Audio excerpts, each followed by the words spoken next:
கன்னி ராசி இவர்கள் பொறுத்த வரைக்கும் எப்போதுமேங்க அன்பு பாசத்துக்கு முக்கியத்துவம் கொடுக்கக்கூடிய ஒரு நபர்கள். இந்த கன்னி ராசியினுடைய மறு உருவம் அப்படின்னாலே இவர்கள் அந்த தெய்வத்துடைய மறு ஆசி பெற்ற ஒரு நபர்கள் தான் சொல்லி ஆகணுங்க. ஏன்னா அன்பு கொடுக்கறதுல இவங்க அளவுக்கு யாருமே ஒரு மிஞ்சின ஆளே கிடையாதுன்னு தாங்க சொல்லணும். எல்லோர் மேலேயும் சரி, இவங்க மேல வெறுப்பையே காட்டினாலும் இந்த கன்னிராசிக்காரர்கள் அவர்கள் மேல அன்பையும் பாசத்தையும் தாங்க முழுக்க முழுக்க காமிப்பாங்க. ஏன்னா இவர்களுக்கு தெரிஞ்ச ஒரே ஒரு விஷயம் அன்பை காமிக்கிறது மட்டும்தாங்க. எப்பேற்பட்ட நபர்களாக இருந்தாலும் சரிங்க, அவங்க மேல ரொம்ப பெரிய பிரியத்தையும் அன்பையும் வச்சு அவங்களுக்கு என்ன தேவை, ஏன் இப்படி பண்றாங்கன்றத புரிஞ்சுக்கிட்டு, அதாவது எப்படின்னா இந்த கன்னிராசிக்காரர்கள் மற்றவர்கள் போல கிடையாதுங்க. நம்ம சுச்சுவேஷனை தான் பாக்குறாங்க அப்படின்றத கிடையாதுங்க. இந்த கன்னிராசிக்காரர்கள் கொஞ்சம் வித்தியாசமானவங்க. அதாவது இவர்களோட இடத்துல இருந்து இவர்கள் பார்ப்பதை விட இவர்கள் யார் இந்த மாதிரி பண்ணாங்க அப்படின்ற அந்த ஒரு இடத்துல இருந்து பார்ப்பாங்கங்க. முழுக்க முழுக்க ரொம்ப சிம்பிளா சொல்ல போனா இவர்களாக இருக்கும் பொழுது மற்றவருடைய எண்ணத்துல மற்றவர்கள் என்ன நினைக்கிறாங்கன்றத புரிஞ்சிக்கக்கூடிய ஒரு நபர்களாக இருப்பார்கள்ங்க. என்னதான் இந்த கன்னிராசிக்காரர்கள் இப்படிப்பட்ட குணம் உடையவர்களாக இருந்தாலும், மற்றவர்களுக்கு உதவக்கூடிய குணம் இருந்தாலும், மற்றவங்க மேல அன்பு காமிக்கக்கூடிய குணம் இருந்தாலும், அனைத்து விதத்திலையும் மற்றவங்களால காயப்பட்டு கஷ்டப்படக்கூடிய ஒரு நபர்கள்லாம் அது இந்த கன்னிராசிக்காரர்கள் தாங்க. இன்னைக்கு வரைக்குமே கன்னிராசிக்காரருடைய வாழ்க்கையில நிம்மதியை தொலைச்சிட்டு, வாழ்க்கையில என்ன செய்யறோம் என்ன செஞ்சுக்கிட்டு இருக்கோன்றத புரியாம தனக்குத்தானே பேசிக்கிட்டு தன்னுடைய மனசுக்குள்ள இருக்கக்கூடிய கஷ்டங்களை பகிர்ந்துக்கிறதுக்கு கூட ஒருத்தர் இல்லையேன்னு சொல்லிட்டு வருத்தப்பட்டுக்கிட்டு எப்போதும் கஷ்டத்தையும் கண்ணீரோடும் இருக்கக்கூடிய ஒரு நபர்கள்லாம் அது இந்த கன்னிராசிக்காரர்கள் தாங்க. நான் சொன்னேன், முதலே சொல்லியிருந்தேன், இந்த கன்னிராசிக்காரர்களுக்கு அன்புக்குனா அப்படி கொடுப்பாங்க அப்படின்னு. இந்த கன்னிராசிக்காரர்கள் அன்பை மற்றவங்களுக்கு கொடுத்து கொடுத்தே இன்னைய வரைக்குங்க இவருடைய வாழ்க்கையில நிம்மதி இழந்து சந்தோஷத்தை இழந்து மற்றவர்களால தினம் தினம் அழக்கூடிய ஒரு நபர்கள். கண்ணீரோடு தாங்க இரவு தூக்கம்ன்றது எல்லாத்துக்கும் எப்படிங்க இருக்கும், நிம்மதியா தூங்குவோம், சந்தோஷமா இருக்கணும் அப்படின்றதுக்காக அடுத்த நாள் நமக்கு நல்லா அமையணும் அப்படின்னு நினைச்சு நம்ம தூங்குவோம். ஆனா கண்ணீரோடு தினம் தினம் தூங்கக்கூடிய ஒரு நபர்கள் தான் அது இந்த கன்னிராசிக்காரர்கள் தாங்க. கண்ணீர் பாத்தீங்களா எப்படி, இப்படிப்பட்ட ஒரு நபருடைய வாழ்க்கையில தாங்க இன்னைய வரைக்குமே சந்தோஷமே இல்லைன்றதாங்க யதார்த்தமான உண்மை. தினமும் ஏதாவது ஒரு பிரச்சனை, யாராவது ஒருத்தரால வரக்கூடிய பிரச்சனை அப்படின்னு இந்த கன்னிராசிக்காரர்கள் ஒவ்வொரு நாளுமே அழுதுகிட்டு தாங்க இருக்கிறாங்க. இவர்களுடைய வாழ்க்கையில என்னைக்குமே சந்தோஷமும் இவங்களுடைய வாழ்க்கையில இருந்தது இல்ல.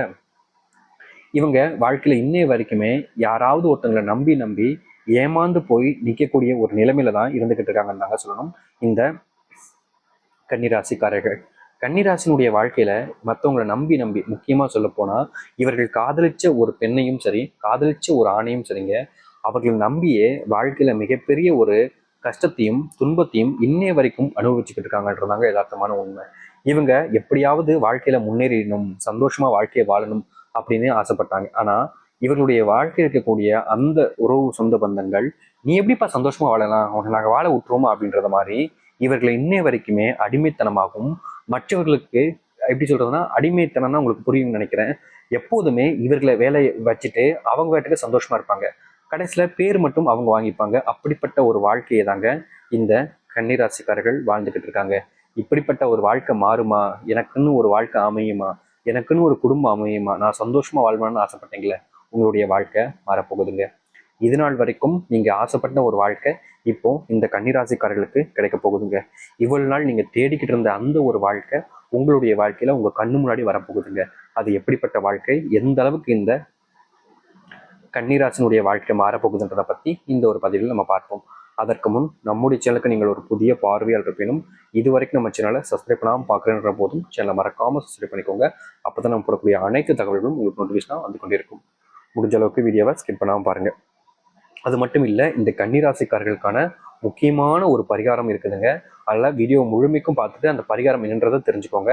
ஏன்னா இப்படிப்பட்ட பரிகாரத்தை நீங்கள் செய்வதுங்கிறது எவ்வளவு பெரிய கர்ம வினைகளையும் சரிங்க, உங்களுடைய வாழ்க்கையில நீங்க அனுபவிச்சுக்கிட்டு இருக்கக்கூடிய பிரச்சனைகளையும் சரிங்க, இது முழுக்க முழுக்க சரி செய்யக்கூடியதாக இருக்கும். அதனால இந்த ஒரு பரிகாரத்தை கட்டாயமா நீங்க மறந்துடாம செய்யுங்க. மிகப்பெரிய ஒரு மாறுதல் இந்த ஒரு பரிகாரத்தின் மூலியமா இந்த கன்னிராசிக்காரர்களுக்கு அமையும்.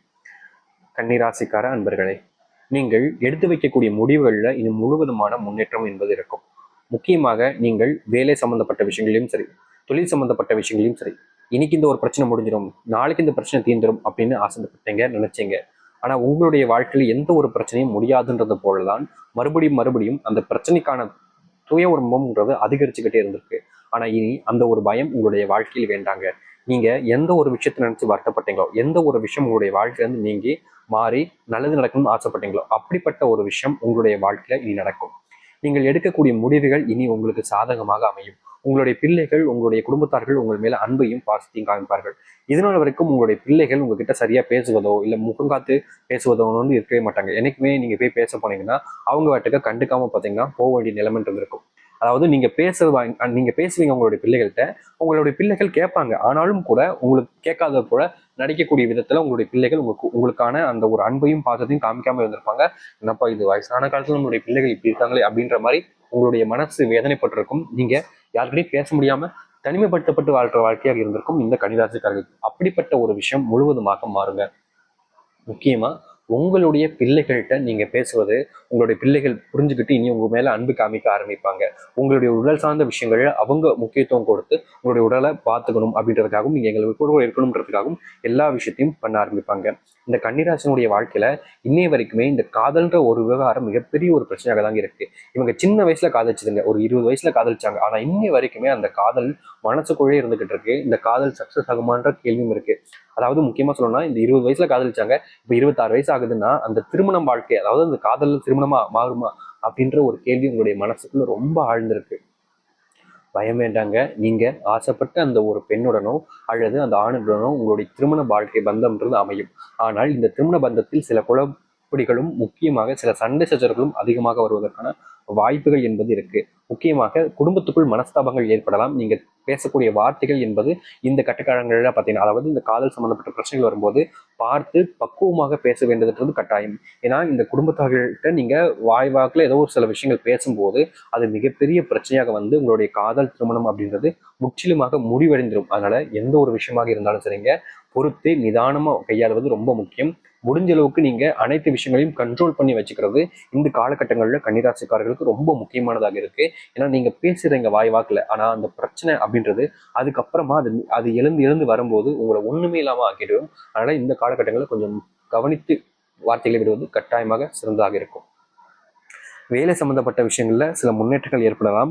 ஆனால் இந்த காதல் விவகாரங்கள்னால நீங்க வேலையில முழு கவனத்தை செலுத்த முடியாமல் போகும்.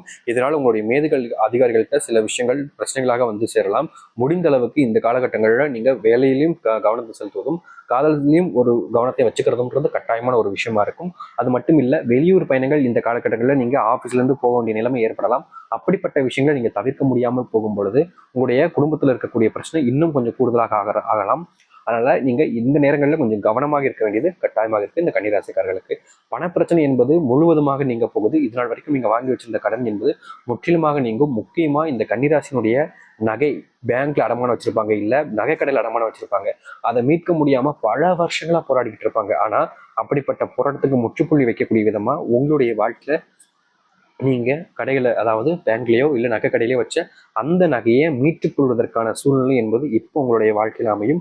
அது மட்டும் இல்லைங்க, முன்னாடி நீங்க உங்களுடைய வாழ்க்கையில ஒரு விஷயத்த ஆசைப்பட்டு அதற்காக முயற்சி பண்ணீங்க. ஆனா அது முடியாத போனனால நீங்க அதை கைவிட்டீங்க. அப்படிப்பட்ட விஷயம் இப்போது மீண்டும் உங்களுடைய உபயோகத்துல வரும், உங்களுடைய ஞாபகத்துல வரும். அதை நீங்க செய்வீங்க. அதுல மிகப்பெரிய சக்சஸ் அடைவதற்கான அமைப்புகள் இப்போது உங்களுடைய வாழ்க்கையில இருக்கு. தொழிலையும் சரிங்க, வியாபாரத்திலையும் சரிங்க, நல்ல முன்னேற்றம் என்பது இந்த கன்னிராசிக்காரர்களுக்கு இருக்கு. அது மட்டும் இல்ல, சில அனுபவம் வாய்ந்த நபர்கள் உங்களுடன் நண்பர்களாக அறிமுகமாவார்கள். அவர்கள் மூலியமா நீங்க தொழிலையும் சரி வியாபாரத்திலையும் சரி ரொம்ப ஸ்ட்ராங்கா வருவீங்க. அதாவது மற்ற பிராண்ட், பெரிய பெரிய பிராண்ட்லாம் இருக்கு பார்த்தீங்களா, அப்படிப்பட்ட பிராண்டோட நீங்க போட்டி போடுற அளவுக்கு உங்களுடைய ஸ்ட்ரென்தன்ஸ் பார்த்தீங்கன்னா ரொம்ப ஸ்ட்ராங்காக இருக்கும். அப்புறம் மட்டும் இல்லாமல் உங்களுடைய வீட்டில் இருக்கக்கூடிய குடும்பத்துக்குள்ள இருக்கக்கூடிய சில குளறுபடியான பிரச்சனைகள் என்பது முற்றிலுமாக அகன்று மனசளவு நீங்க சந்தோஷமான நிலைமையை கையாளக்கூடிய சூழ்நிலை என்பது இந்த கன்னிராசிக்காரர்களுக்கு அமைய போகுது. நீங்கள் எடுக்கக்கூடிய முடிவுகள் ஒன்றொன்றுமே இனி எந்த ஒரு விதத்திலையும் பயப்படமோ இல்லை கவலைப்படணுன்ற அவசியம் வேண்டாங்க. ஏன்னா முற்றிலுமான ஒரு மாற்றத்தை நீங்க இனி வரக்கூடிய காலங்களில் சந்திக்க போறீங்க. இந்த கன்னிராசினுடைய வாழ்க்கையில இந்த அளவுக்கு மாற்றம் என்பது நடக்க போகுது. முக்கியமா இதெல்லாம் தாண்டி இன்னும் பல மாற்றங்கள் இருக்கு. அதை நம்ம அடுத்தடுத்த பதிவுகளை பார்க்கலாம். முக்கியமா இந்த கன்னிராசினுக்காக பரிகாரம்னு சொல்லியிருந்தாங்க. இந்த ஒரு பரிகாரங்கிறது நீங்க உங்களுடைய நோட் புக்ல எழுத வேண்டிய ஒரு விஷயங்க. அதாவது நீங்க எழுத வேண்டியதாக இருக்கு. அது எப்படிப்பட்டதுன்னா, நீங்க ரொம்ப காலமா நிறைய கடன் வச்சிருக்கீங்களா, அந்த ஒரு விஷயத்துக்காக நீங்க எழுத போறீங்க. அது என்னன்னா, பிரபஞ்சத்துக்கு நன்றி அப்படின்னு எழுதிட்டு நீங்க அதற்கு கீழே, அதாவது முதல்ல பிரபஞ்சத்துக்கு நன்றின்னு எழுதிருங்க.